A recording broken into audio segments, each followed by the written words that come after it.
Hello and welcome. Today we are going to talk with Jnandharanaji. He is in service to Sai Baba, Giridih temple in Jharkhand. He is a gem of spirituality. I come to know him in just about a decade ago, and I have personal touch with him wherever I stuck or wherever I have any kind of questions in my mind. He is always happy to help me out. Let's welcome Jnandharanaji.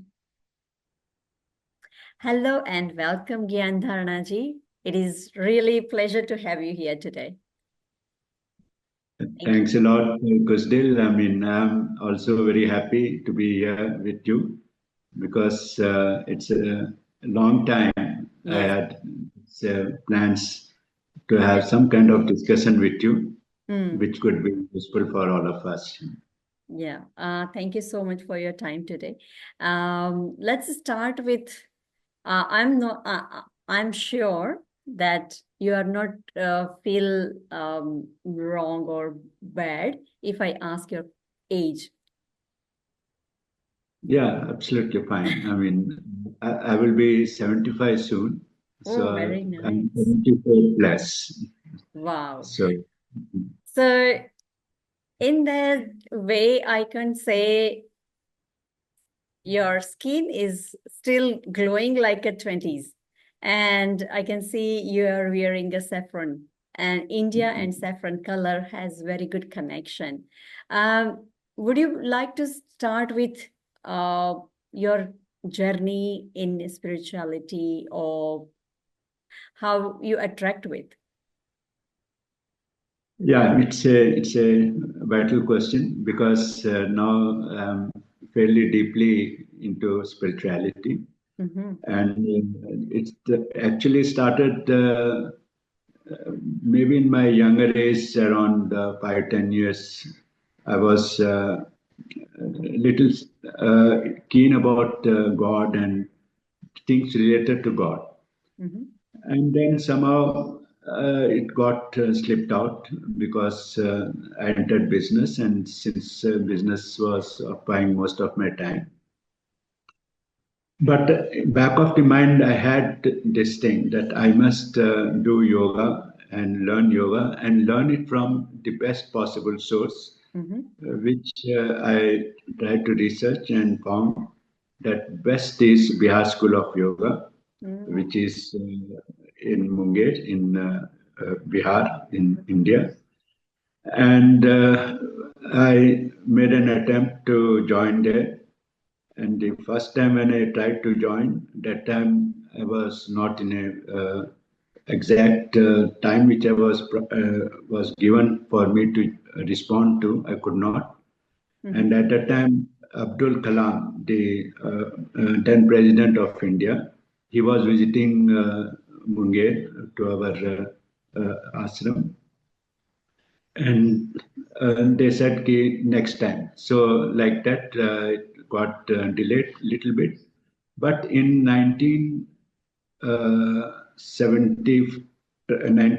2004 and 5, I joined the course in Bihar School of Yoga.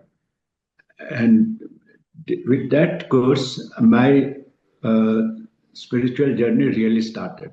Otherwise, from 1950, rather 1975 onwards, my interest was little bit there, but not that much. And my first impression was about Sai Baba around 1980. And at that time, my desire to visit Baba's Siddhi was almost like a priority. And I was not able to make it till 1984. Wow. That was the real starting point, I must say. And then afterwards, I used to ask Baba to please direct me to a Pratyaksh Guru, a Guru whom I can communicate, I can talk to, and all that. It's like Baba is fine. But we can't really communicate with him. So with that feeling in my mind, I was, trying to search around, and then I came to know about Swami Jnandharana Saraswati, Right. the Sansthapak or the founder, or not founder, I mean, the person controlling the entire world Yeah. scenario of Bihar School of Yoga, Mm-hmm. which at that time it was having presence in over 100 countries. And he was also in touch with many of their centers, which was around almost 10,000 centers all over the world. Mm-hmm. In India, mostly around 8,000 centers were in India. So my desire to join that place happened with by God's clear grace, and also our Guruji Swami Jnandharana Saraswati's grace. He accepted my application, and then I joined. Right. And since it was connected to yoga, so Mm-hmm. my initial impression was that yoga is about asanas and pranayama. Yes. So, which is, I think, more all over the world, people feel that. Mostly Yeah. everyone uh, feel that yoga means asana and pranayama. Yes. But going there, I I had I was given a different view of the whole scenario. Mm. They said asana pranayam important, but we should have a spiritual goal for us. We have to Mm. fix up a spiritual goal. And for that, we need to have four different kind of yogas.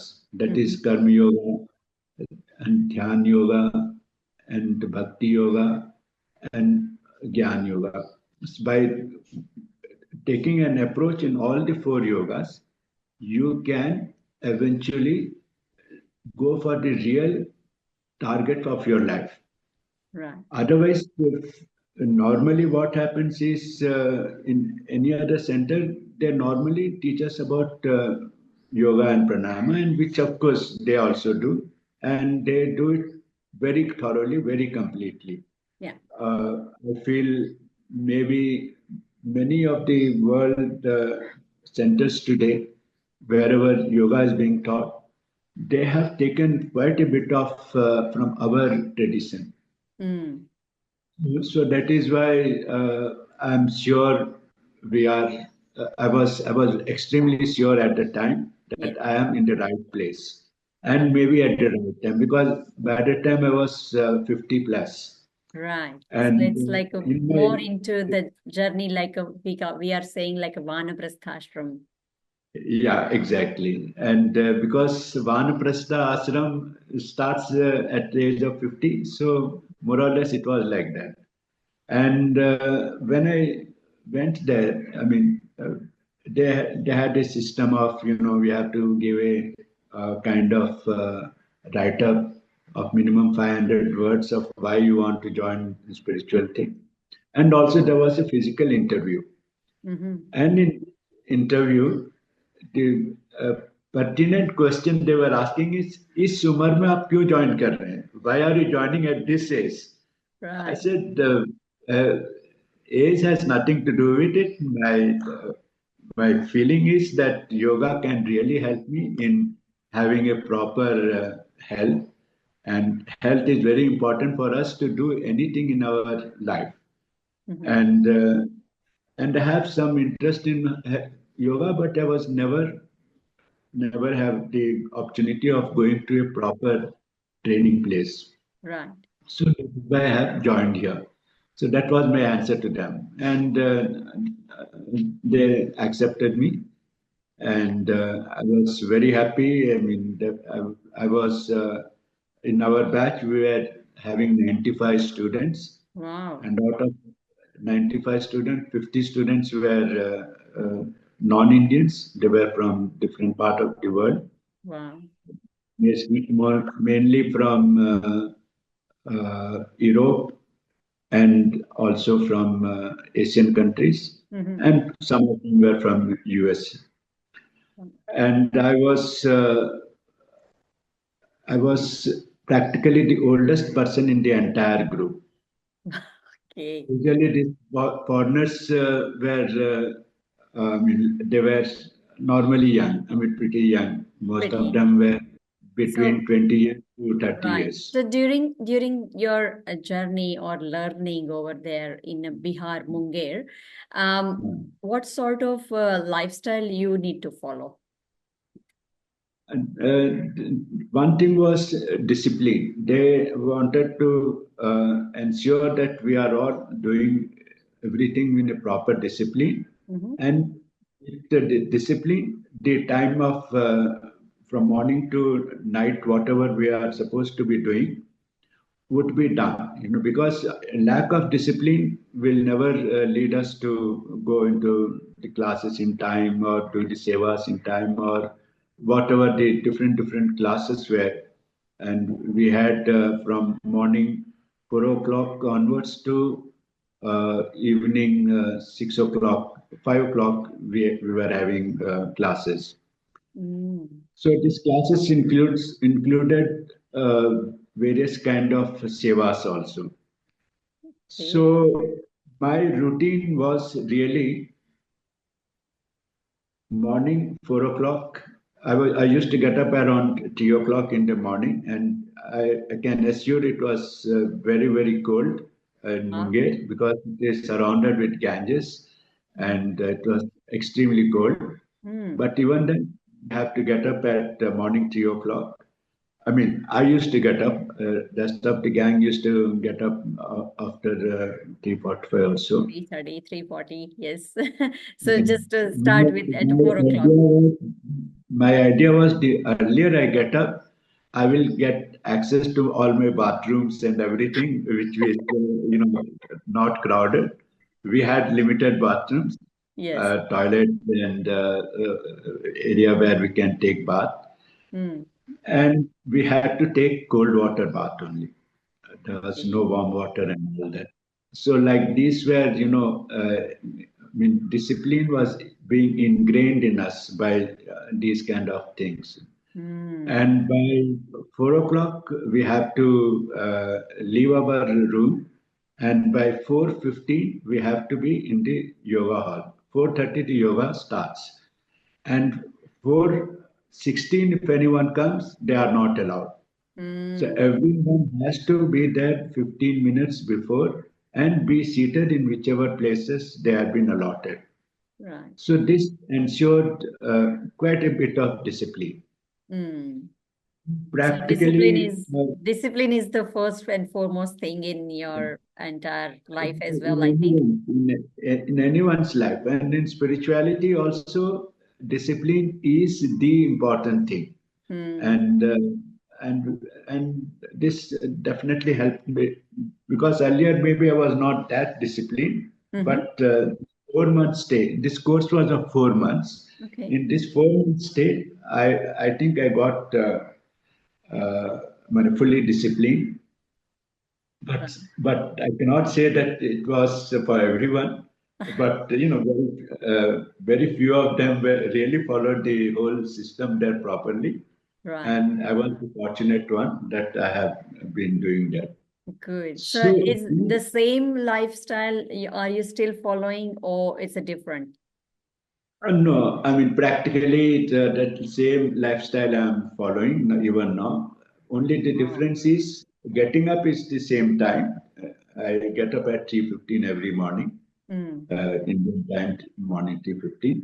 And I finish off my bath, etc., and go to the temple because my activities now is Mm-hmm. temple based. And since we have to do the cleaning up and then do the arti, Baba arti starts around that time. Mm-hmm. So 4:30. Right. So 4:30 I have to be in the temple, and 5 o'clock the arti starts. Right. So 4:30 to 5 we do the cleaning. right. So basically, all this discipline helps us in being healthy also, to be honest. Because, getting up early is a sure way of being healthy. Because early to bed, early to rise is Correct. device. So, what So kind of challenges have you feel during this journey since 2004 to 2024? Actually, the challenges were initially my interest was to have a sure short way of developing my willpower and how to go about improving your willpower was my first priority. Okay. Because for anything we need to, of course, discipline is essential, but willpower is, unless you have the willpower, you won't go for the discipline also. So willpower is extremely important. So my journey really started from when I was 50 years old, with willpower thing. That is, I used to go for long walks. I used to go for 50 kilometers, 60 kilometers walk, and uh, go, let's select a temple which is around 50, 60 kilometers in Kakinada when I was in Andhra Pradesh at that time. So go there and visit, and that really helped my willpower. Then I started Mauna. I used to have 12 hours of Mauna every day. I joined our Munger Ashram in 2004 and 5 when I was about 54, 55 years. But my real journey really started from when I was 50 years old. So walking was one of the things. And then the idea of walking in a particular distance को हम particular time में we have to cover like that I used to challenge myself. And then I took the challenge of Mauna, and that every evening 8 o'clock to morning 8 o'clock I used to be in Mauna. Though, of course, the advantage was part of the time you sleep off. But then, you have to be very strict about, even phone call comes, you have to not accept the phone calls. Right. So, since you are in Mauna, then there were some people who were not, very happy about, not talking to them. So then I said, okay, I will be tapping into phone. If it is, you'd have to just ask questions, yes and no. And if it is single tap, it will be yes. Double tap, it will be no. So like that, the communication was going on, but practically in a Mauna way. Right. So Mauna also is very important for us to have a healthy life. Right. Yeah. So Mauna means observe the silence. Am I correct? Exactly. So Yeah, that's right. say like a night 8 to morning 8 o'clock, you are in a sadhana of Mauna, we can say observe the silence. So is it only Vachika, means not to say anything, or it's related to other Mauna is as well, like not saying or not Basically, hearing? initial stages, it was only Vachika because not to speak anything. But other activities was going on, like if I have to write anything or I have to, but not have any voice communication with anyone. Right. Maybe by something else I can just say, like suppose I want a particular book. Suppose I will Yeah. be, they know which I'm talking about. So I'll just say book. When I not use any Yeah, just a word, just gesture. yeah, Yeah. by gesture. Right. And like that, it started, and it really helped me. Right. So And I would say discipline and observe the silence. These two are the main things I we can. mean, like this was the spiritual kind of journey, but Yeah. at the time I had not yet joined the yoga thing. I was only practicing yoga in my own way, Yeah. which was which by observing some TV or by buying some books and practicing Yes, from the because books. at that time there is no internet. Yeah, that's true. There's Yeah, no internet. yeah, right. So now at the age of like you have started journey, it's been around 20-25 years now. Um, what one thing you have learned from there, which you think others Mhm. also should follow those things, which will be more beneficial for everyone? Yeah, I mean, actually, once you are in the spiritual goal, spiritual journey, we need to have a spiritual goal. We need to have some kind of goal. Then only we can start the journey. Right. So So I will suggest sorry anyone, to sorry to whoever. interrupt you, but I have one question in between. Yeah, What yeah. is a spirituality means? Exactly. That is very very important to know because people are not able to get into the depth of the spirituality. Yes. Spirituality is basically to open up. Okay. You are now basically, and you feel that you are an individual, and you are an individual with this desires and this habits and this kind of daily requirements and all those things. But you need to open up, and you should start feeling that you are not alone. You are one of the the whole world, wide world is yours, and you are just one of the person in this wide world, and you need to connect yourself with everyone in the world.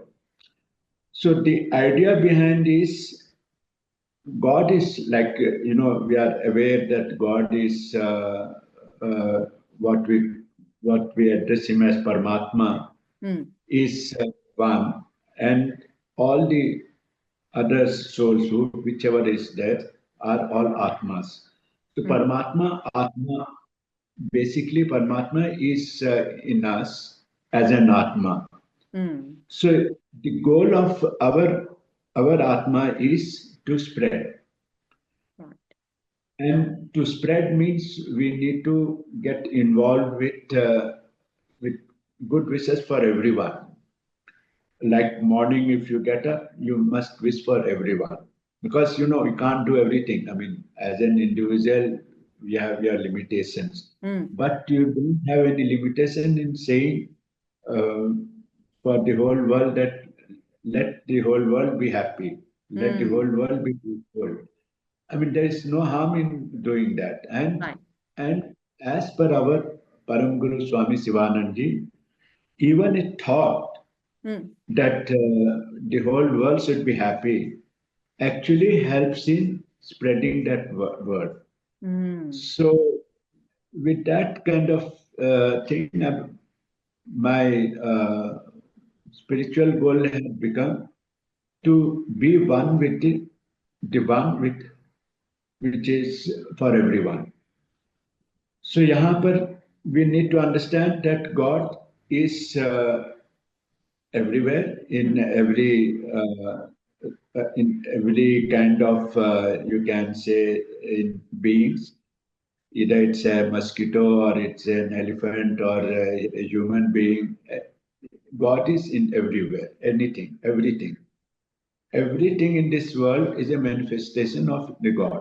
Hmm. So God is there everywhere in every form. We should not identify God as in a particular name and a particular form. Right. We need to identify God in each and every kind of name and form, Right. whichever is manifesting. Even a blade of grass also, even a small bit of sand also. Right. So God it's is there. it could be live or anything. It could be anything because anything which we can see, hear, understand, is all God's manifestation. God is not like any individual sitting in Vaikuntha or sitting in Kailas and all that. God is everywhere. Right. And this spirituality, rest is religious.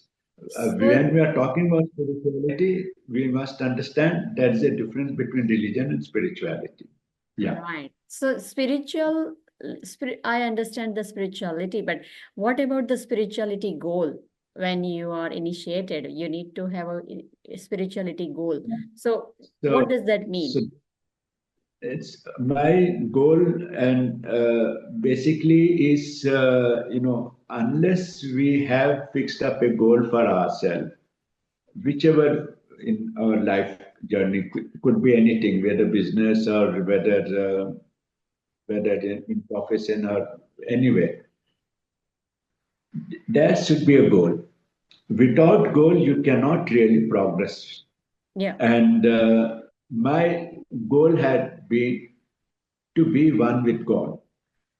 Right. So it's like, And I would say it's the same for each and everyone who is enter into spirituality, or it could be different. it could be different. I mean, but usually what our Vedic parampara says is Advaita. Advaita means we are not two, we are one.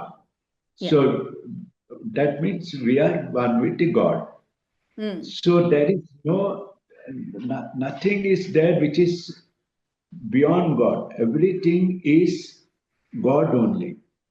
So when we start feeling that, when we start knowing that, when we start experiencing it, then we have actually entered the spiritual goal part of it. Right. The spiritual goal is basically in one sentence is to be one with Him. Right. And that is what our Vedanta philosophy is, and that is what our Vedas say, that you are not different with the God. You are that Tattvam Asi. Our Guru will be saying that you are that. Tat means God, Tvam means you, Asi means you are. So Tattvam Asi. And then we have to come to the stage of Aham Brahmasmi. We are not different than God. So this message is for each and every individual in this world, and it is basically not for basically. I mean, those who don't even think about God, don't know about God. Also, it is for them also because they are also even the worst particular person also is a manifestation of the God only. So everyone has that opportunity. God is there in everyone. Only difference is in an ant or in an elephant. There is that chetna is not there. That consciousness is not there. So that is why it is only possible for human beings only. And when we are saying human beings, every possible kind of human being, even a mentally retarded human being also have that potential. A highly wrong natured person also has that potential. They must change. They must change. And if they don't change, they miss the bus. They miss the opportunity of being one with the God. Right. Yeah.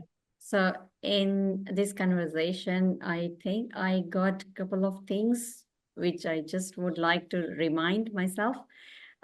Discipline has to be in our life. Go to bed early, rise early. Then we need to the Tattvamasi and Brahma, Aham Brahmasmi kind of things. The spirituality goal should be we are like Advaita Siddhanta, like we are one with the God. I with mean, the God. everyone can be with them. Yes. The whole problem is, we don't want to believe that. The whole problem is why we don't want to believe it is because of so much of avarna. That is, so much of coverings are there. The layers are there of We are not Maya. able to The Maya material world and has layers a lot, yeah. and we are like a greedy person to have everything.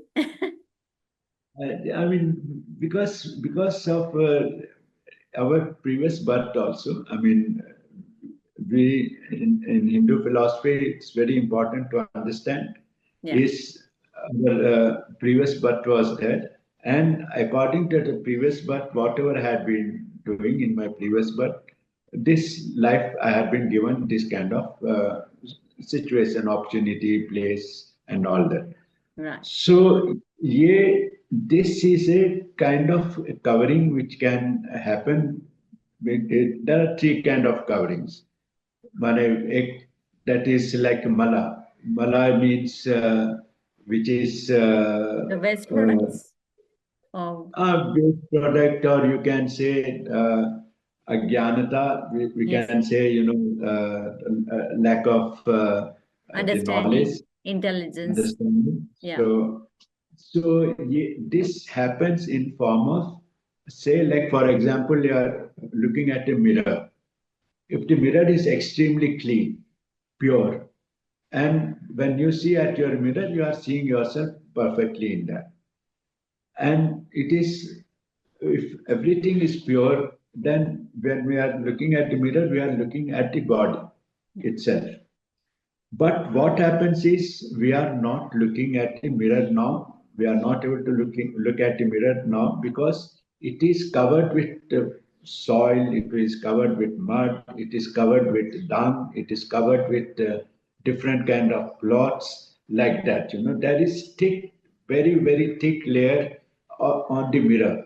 Hmm. So we have to keep Clean removing that. the layer by layer. Yeah. And that removing by layer by layer by layer, you are eventually purifying yourself.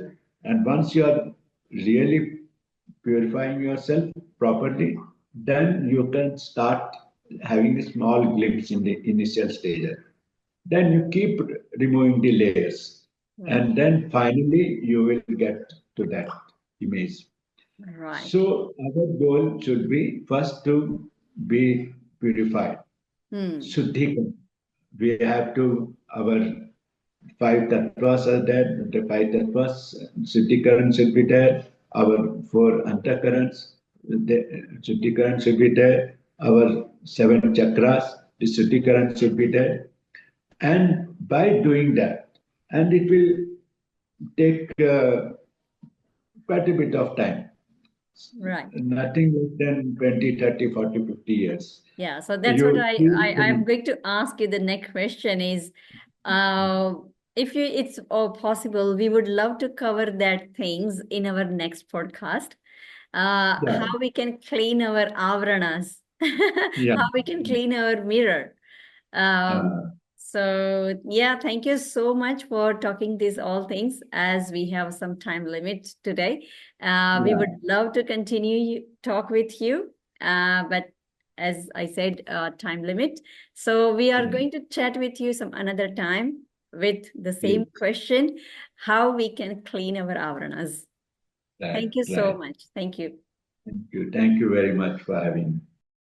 Hello and welcome back, everyone. This is Dr. Khushdeep Choksi from Om Yoga and Ayurveda Clinic, and we just had a talk with Jnandharana Swamiji.